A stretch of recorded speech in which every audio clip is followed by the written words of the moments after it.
Esther ராஜாத்தியை குறித்து வேதாகமத்திலிருந்து எஸ்தருடைய காரியங்களை குறித்து இப்பொழுது நம்முடைய ஜூனியர் பிள்ளைகள் ஒரு நாடகத்தை நமக்காக நடித்து காட்ட இருக்கிறார்கள்.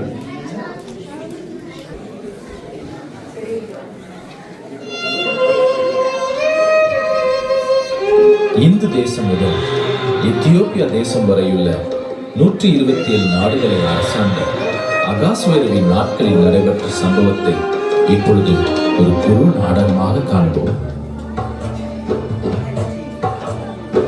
வஸ்தி ராணி தன் ராஜ பதவியிலிருந்து தள்ளப்பட்ட பின்பு அகாஸ்வேரு ராஜாவிற்கு ஒரு ராணியை தேர்ந்தெடுக்கும் முறைமை சூசான் அரண்மனையில் நடைபெறுகிறது.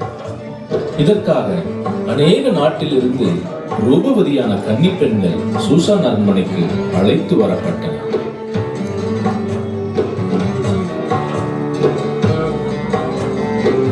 ராஜாவே, நீர் வாழ்க. எங்கள் அரசே பட்டத்து ராணியாக தேர்ந்தெடுக்கும்படி அழைத்து வரப்பட்டுள்ள ரூபவதிகளான கன்னிப்பெண்களை இப்பொழுது நீங்கள் காணலாம்.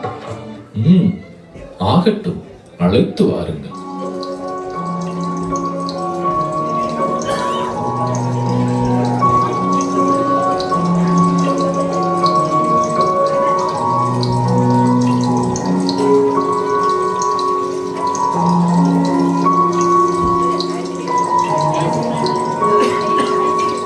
பெண்ணே, நீ பார்வைக்கு ரூபவதியும் சௌந்தரவதியுமாய் இருந்து என் கண்களில் தயவு பெற்றவளாய் உள்ளாய். உன்னையே பட்டத்து ராணியாக முடிசூட்டுகிறேன். ராஜாவே, நன்றி. உம்முடைய கண்களில் எனக்கு தயவும் பற்றமும் கிடைத்தது.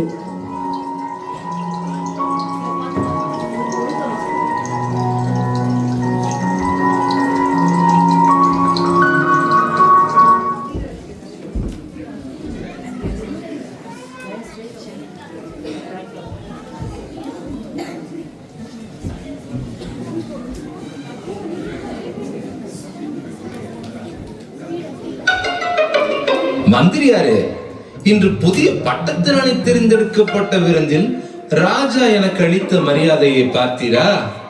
ஆம், பார்த்தேன் பிரபுவே. ராஜா என்னை மேன்மைப்படுத்தி அனைத்து பிரபுக்களுக்கு மேலாக என் ஆசனத்தை உயர்த்தி வைத்ததை பார்த்தீரா? ஆமாம் பிரபுவே, ராஜாவிற்கு அடுத்த ஸ்தானத்தில் நீர்தான் உள்ளீர். சூசான் அரண்மனையிலேயே நீர்தான் கனத்திற்கும் மரியாதைக்கும் உரியவர்.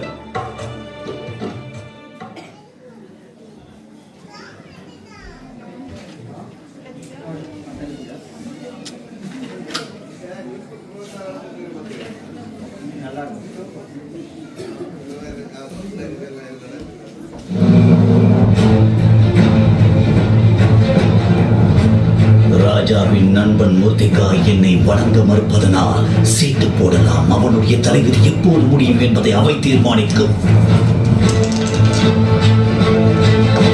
அப்படியே ஆகட்டும்.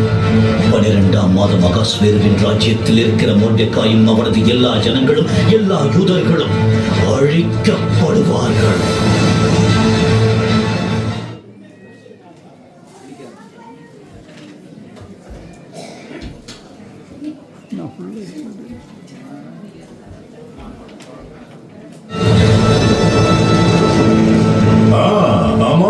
உங்களை பார்ப்பது மகிழ்ச்சியை கொடுக்கிறது. ராஜாவுக்கு அது மகிழ்ச்சி. ஆனால் என்னிடம் கெட்ட செய்தி ஒன்று இருக்கிறது. உம்முடைய ராஜ்யத்தின் சகல நாடுகளிலும் உள்ள ஜனங்களுக்குள்ளே ஒருவித ஜனங்கள் சிதறுண்டு பரம்பி இருக்கிறார்கள். அவர்களுடைய வழக்கங்கள் விகற்பமாய் இருக்கிறது. அவர்கள் ராஜாவின் சட்டங்களை கைக்கொள்கிறது இல்லை. ஆகையால் இவர்களை இப்படி விட்டு வைப்பது ராஜாவுக்கு நல்லதல்ல.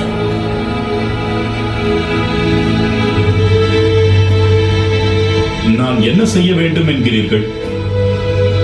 அவர்களை அழிக்க வேண்டும் என்று எழுதி அனுப்ப வேண்டும். நான் உங்களை நம்புகிறேன். ஆமா, இந்த ஜனங்கள் ஆபத்தானவர்கள் என்றால் கட்டளை எழுதி முத்திரை இடப்பட வேண்டும்.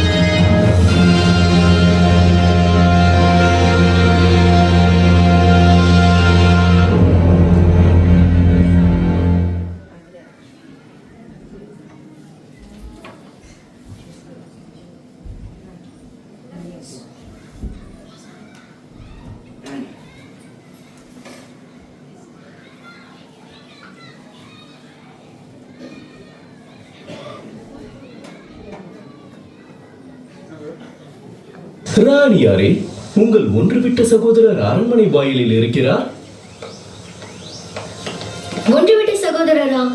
ஆமா, மொர்தெக்காய் என்ன சின்ன வயசுல இருந்து வளர்த்தாரு. உண்மையிலேயே அவர் தான் என்ன இங்க ராணி ஆக்கிறதுக்காக கூட்டிட்டு வந்தாரு.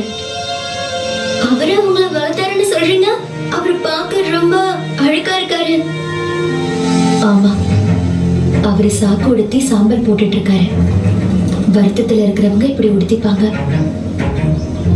காத்தாக, நீ என் நம்பிக்கைக்கு உரியவன். நீ என் சார்பா போய் மொர்தெக்காய் கிட்ட பேசு. ஏதோ சரியில்லை போல இருக்க.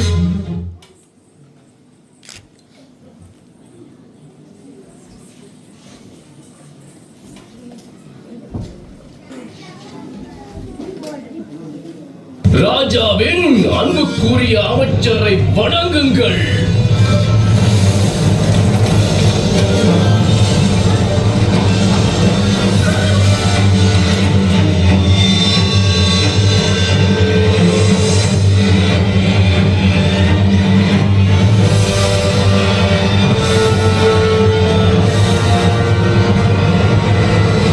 ஏன் மொர்தெக்காய் மட்டும் வணங்குன?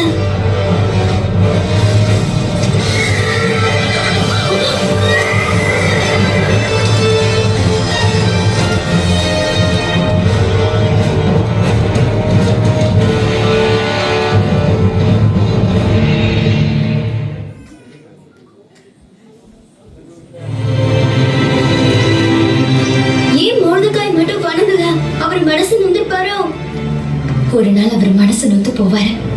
ஆமான் சாதாரணமானவர் இல்ல, அதிகாரம் உள்ளவர். ஆனா ராஜாவுக்கு நிறைய அதிகாரம் இருக்குல்ல. நீங்க அவர்கிட்ட பேசுங்க, மொர்தெக்காய் பாதுகாப்பா இருக்கணும்னு சொல்லுங்க. ராஜா அகாஸ்வேரு கிட்ட அவர் என்ன செய்யணும்னு நான் சொல்ல முடியாது. ஏன் முடியாது? அவர் உங்க கணவர் தானே.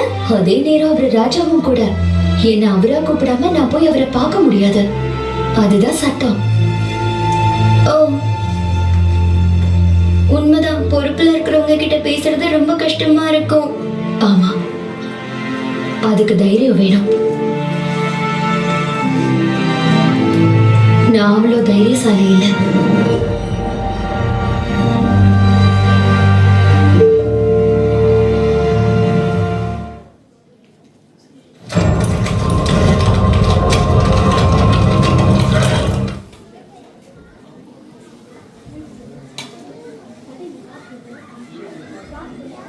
இன்னும் கூட மொர்தெக்காய் உங்களை வணங்க மறுக்கிறான். ஆமான் கர்வம் பிடித்தவன். மொர்தெக்காயை பற்றி நீ கவலைப்படாதே. விரைவில் அவன் இறக்கப் போகிறான். அவனும் அவனைப் போன்ற எல்லோரும். என் வீட்டின் முன்பு ஒரு தூக்கு மரம் அமைத்து அவன் இறக்கும் காட்சியை கண்டு கழிக்கப் போகிறேன்.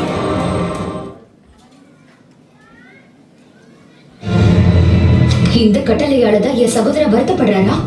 ஆமான் கட்டளையை எழுதினதா போய் சொல்லியிருக்கணும். இதை யாராவது ராஜா கிட்ட சொல்லணும். உங்கள் ஜனங்களுக்காக தாங்கள் பேச வேண்டும் என்று மொர்தெக்காய் நினைக்கிறார்.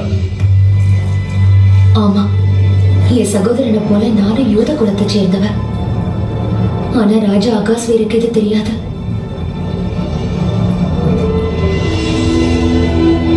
என் சகோதரனுக்கு நினைவுபடுத்துங்கள். யாராவது அழைப்பிக்கப்படாமல் உள்முற்றத்தில் ராஜாவினிடத்தில் பிரவேசித்தால் அவர்கள் கொல்லப்படுவார்கள். ராஜா பொற்செங்கோலை நீட்டினால் ஒழிய அவர்கள் உயிர் பிழைக்க முடியாது.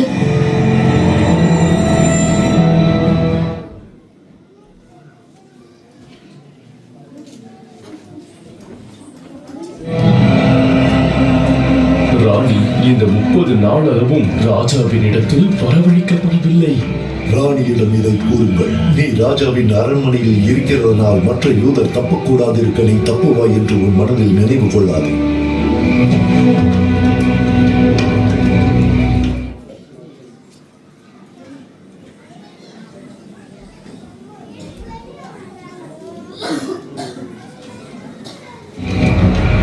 மொர்தெக்காய் இதை சொல்லச் சொன்னார். நீ இந்த காலத்திலே மௌனமாய் இருந்தால் யூதருக்கு சகாயமும் ரட்சிப்பும் வேறொரு இடத்திலிருந்து எழும்பும்.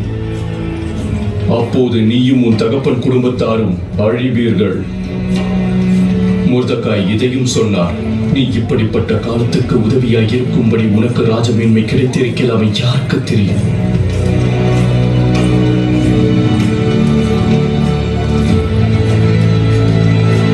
ஆமான் செய்தது தவறு.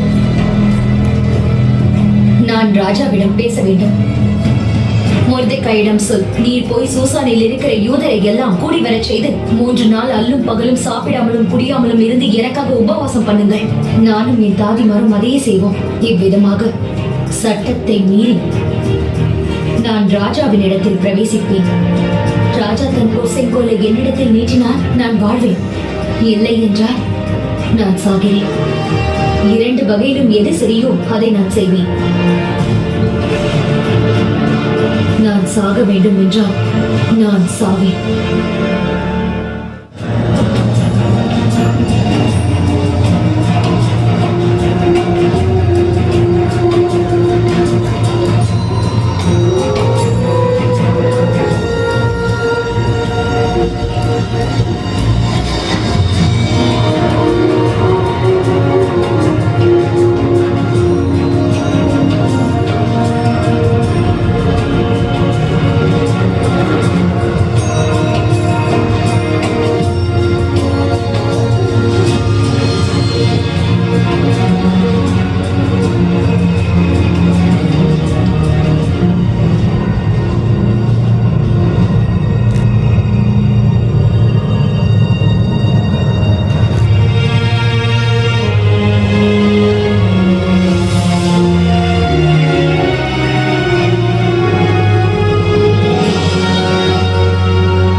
பார்ப்பதில் சந்தோஷம் அடைகிறேன் எஸ்தர் ராணியே. உனக்கு என்ன வேண்டும்? நீ இந்த ராஜ்யத்தில் பாதி கேட்டாலும் கூட கிடைக்கும். ராஜாவுக்கு சித்தமானால் நான் தமக்கு செய்வித்த விருந்துக்கு ராஜாவும் மாமானும் இன்றைக்கு வர வேண்டும். மிகவும் அருமையான யோசனை. அப்படியே ஆகட்டும்.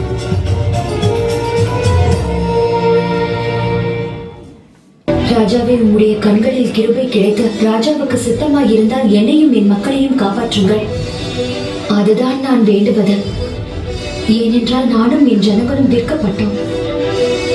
உங்கள் ஜனங்கள் விற்கப்பட்டார்களா? எங்களை அழித்து கொன்று நிர்மூலமாக்கும்படி நானும் என் ஜனங்களும் விற்கப்பட்டோம்.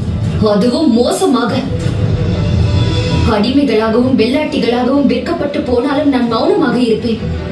இப்போது ராஜாவுக்கு உண்டாகும் நஷ்டத்துக்கு அந்த சத்ரு உத்தரவாதம் பண்ண முடியாது.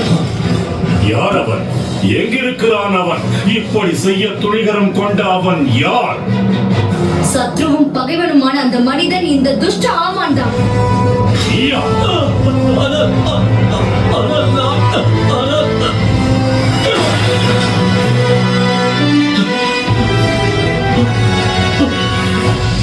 ராணியே, எனக்காக தாங்கள் பேச வேண்டும். இல்லை என்றால் ராஜா என்னை நிச்சயம் கொல்வார். உங்களை வேண்டுகிறேன், உதவி செய்யுங்கள். நான் இருக்கும்படி செய்யாதீர்கள். என்ன செய்கிறான் இவன்? இவன் ராணியை பலவந்தம் செய்ய வேண்டும் என்று இருக்கிறானோ? அதுவும் என் கண்ணனா?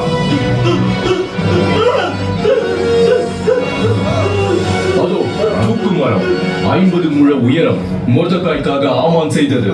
ஆமானின் வீட்டண்டை நாட்டப்பட்டிருக்கிறது.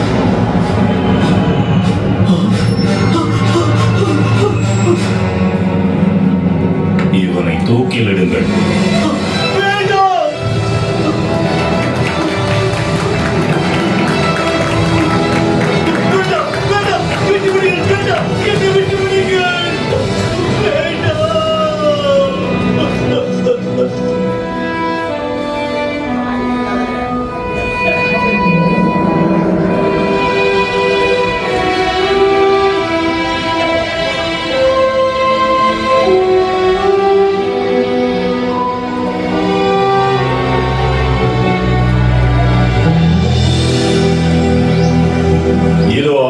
வீட்டை உனக்கு கொடுத்தேன். அவன் யூதர் மேல் தன் கை வைக்க எத்தனித்தபடியால் அவனை மரத்திலே தூக்கிலிட்டார்கள்.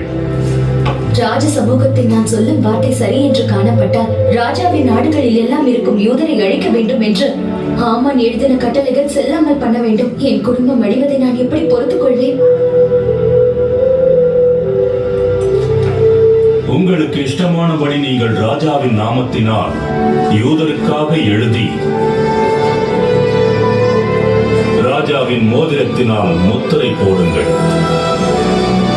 அந்தந்த பட்டணத்தில் இருக்கிற யூதர் ஒன்றாய் சேர்ந்து தங்கள் பிராணனை காப்பாற்ற காப்பாற்றிக் கொள்ள கட்டளைகள் அனுப்புவோம். எல்லா நாடுகளிலும் பட்டணங்களிலும் யூதருக்கு களிப்பும் மகிழ்ச்சியும் உண்டாகும்.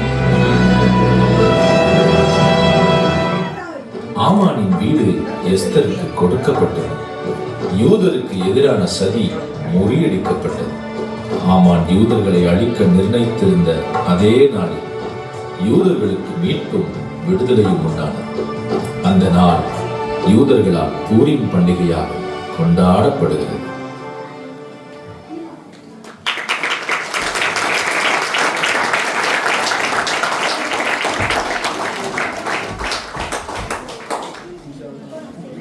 Hallelujah.